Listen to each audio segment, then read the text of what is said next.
Sindrom Cri-du-Chat berasal dari bahasa Perancis yang berarti cry of a cat, yaitu tangisan kucing. Sindrom ini membuat bayi memiliki tangisan yang melengking layaknya jeritan seekor kucing. Sindrom Cri-du-Chat diidentifikasi pertama kali pada tahun 1963. Fenotip yang dilaporkan meliputi suara tangisan yang melengking, wajah yang khas, gangguan intelektual, dan perkembangan yang terlambat. Sindrom Cri-du-Chat disebabkan karena kelainan kromosom tubuh atau autosom, di mana terjadi hilangnya lengan pendek pada kromosom kelima atau yang disebut dengan delesi. Tidak diketahui pasti apa penyebab dari hilangnya sebagian segmen pada kromosom kelima ini. Pada sebagian besar kasus, terjadi saat sperma dan sel telur berkembang. Artinya, sindrom ini dapat terjadi saat proses pembuahan. Sebanyak 80% terjadi karena sperma sang ayah. Namun demikian, sindrom Cri-du-Chat tidak bersifat keturunan, hanya 10% yang terjadi karena orang tua memiliki kromosom yang terhapus juga. Sisanya adalah mutasi genetik secara acak. Ada pula yang terjadi karena translokasi seimbang, artinya tidak ada material genetik yang hilang. Namun demikian, ketika orang tua meneruskan kondisi ini kepada anak-anaknya, dapat terjadi kemungkinan adanya ketidakseimbangan yang dapat memicu sindrom Cri-du-Chat ini. Kromosom 5 mempunyai gen yang berfungsi untuk mengkode pertumbuhan protein awal. Dampak dari hilangnya sebagian segmen pada kromosom 5 menyebabkan struktur organ bayi di dalam kandungan menjadi tidak optimal. Hal ini mengakibatkan struktur laring, organ yang berfungsi untuk mengatur produksi suara, menjadi cacat, sehingga menghasilkan tangisan yang bernada tinggi seperti kucing.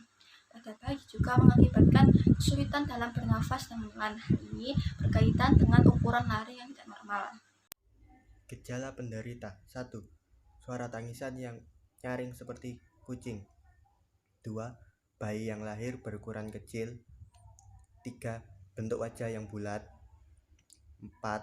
Bentuk mata lebar dan tidak normal. 5. Ruas di antara jari tangan dan jari kaki terhubung sebagian. 6. Dagu dan kepala berukuran kecil. 7. Kurang mau menyusu dan otot lemah. Komplikasi 1. Skoliosis. 2. Gangguan pendengaran dan penglihatan. 3. Gangguan tumbuh kembang dan terlambat bicara. 4. Hiperaktif dan susah diatur. 5. Pneumonia, cacat jantung, dan kelainan ginjal.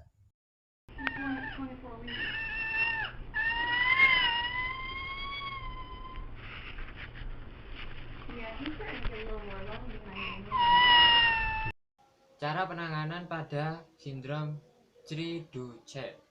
Yang pertama, fisioterapi. Fisioterapi atau terapi fisik bagi pasien dengan sindrom ini akan membantunya mencapai tonggak perkembangan sesuai orang lain seusianya. Perkembangan tersebut bisa meliputi kemampuan motorik kasar seperti pasien bisa duduk, berdiri, berjalan, dan merangkak. Yang kedua, terapi wicara.